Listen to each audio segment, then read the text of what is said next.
This is another post on assertiveness, a bit tangentially related, about anger, and specifically the feeling of being entitled to your anger.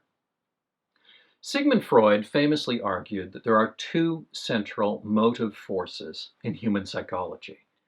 There's the life instinct, eros, which is all about survival, reproduction or sex drive, and pleasure. But after a while, he seemed to think that not all human behavior could be explained by eros, and in Beyond the Pleasure Principle, he proposed a death instinct as well. Now, anyone who has ever had a libido can readily get on board with the sex instinct, and it doesn't seem too much of a stretch to link it up to the desire for fun, good food, sunny weather, and holidays. But many of us had a harder time with the death instinct. Like, sure, some people have a fairly strong suicidal or self-destructive tendency, but these seem more about escaping pain than bringing it on. All life does eventually tend toward death. That doesn't mean most of us are trying to get there. Now, Freud argued that anger and aggression are externally pointed expressions of the death instinct. And we've all experienced anger in our lives, but modern psychologists tend to link anger and aggression into the instinct for self-preservation, which kind of sounds like the life instinct. If someone is attacking you, you might need to defend your ground in order to survive. Anger is a common component of the stress response, which seems to be an evolutionary adaptation designed to enhance survival, not bring it to an end. However you view anger, though, there's something a little odd about it. If you take all human emotions and reduce them down to a single dimension, pleasant or unpleasant, most people will put anger down at the unpleasant end, along with sadness, fear, disappointment, depression, guilt, and shame. We wouldn't put it up at the other end with love, happiness, joy, enthusiasm, or contentment. The nature of unpleasant emotions, for the most part, is that we don't like them. We want to get rid of them.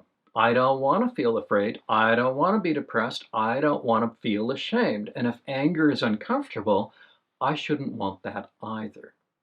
But anger is a little bit unique in that respect. Despite our discomfort, we're drawn to anger. And once we have it, we're reluctant to let it go. We say things like, I'm entitled to my anger, as though it's some great prize that we wouldn't want to do without. As I say in How to Be Miserable in Your 20s, you're entitled to your hemorrhoids and pink eye too if you really want them.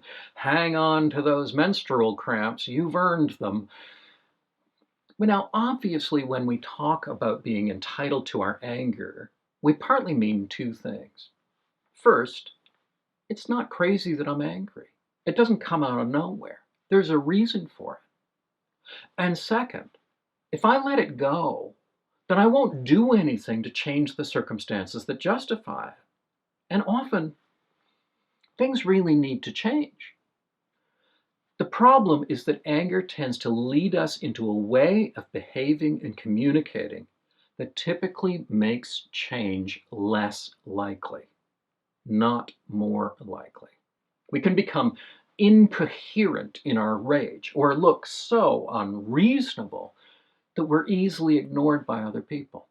We can behave so aggressively that other people feel entirely justified in behaving badly toward us. Or by emoting our anger, we evoke anger in others who become just as entrenched as we are. But I'm right, goddammit. Well, you might be. But being right doesn't change anything. Taking effective action changes things. And if given the choice between taking effective action or expressing your anger, and then we choose expressing our anger, then it's harder for us to claim that we actually care about change. In conflict situations, there are usually two paths to resolution. One of them is to eliminate the opposition. Fire them, kill them, exile them to an island somewhere, or leave so that you never have to deal with them again. But if you're not going to do that, if that's not possible, then there's really only one other way, and that's to find common ground, areas of agreement, and some way to work together. That is precisely what anger prevents us from doing. How often have you heard this? I got so angry with them that they really thought about it and agreed with me. Well, probably not very often, right? Probably never. Now, obviously, sitting down, keeping your mouth shut, and pretending there's no problem doesn't usually work either. No social group in history, for example, ever achieved a degree of justice by pretending they didn't exist. At some point, they needed to stand up and say, enough, we are not accepting anymore. That's why, for example, the Stonewall riots in New York City are usually taken as such a powerful moment of change for the LGBTQ community.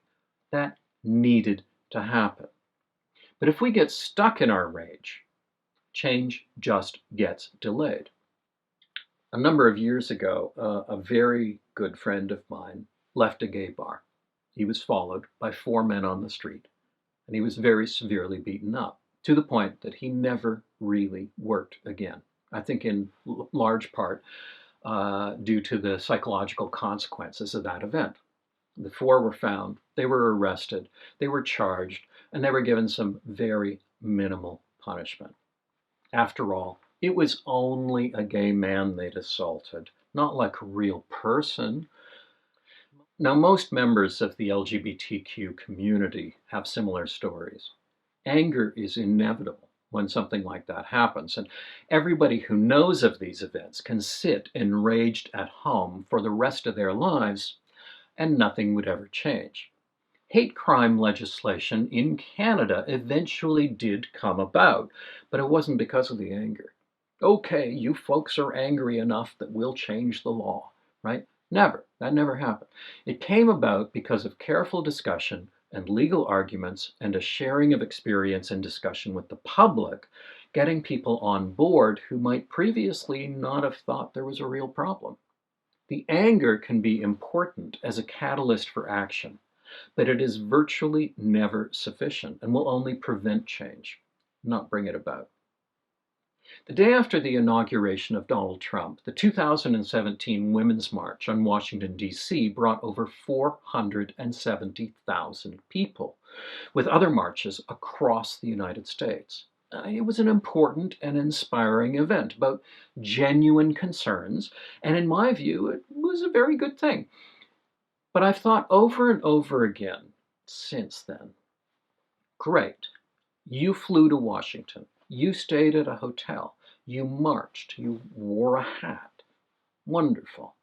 In the 4 years since then, how many people have you registered to vote? Because there's something uncomfortable there. If that was it, just standing on the lawn, and the answer is none. If you never actually did anything after that, then maybe the whole thing was just more of an expression of anger, at least for you, than working toward change. Work towards change isn't as satisfying as being angry. It's dull. It's frustrating. You have to listen to people who disagree with you. You have to give money or fill out forms or flip pancakes at 6 a.m. fundraising breakfasts, or you have to research the law. But it's not the anger that brings change. It's the action. We may be entitled to our anger, but is it serving us? That's the question.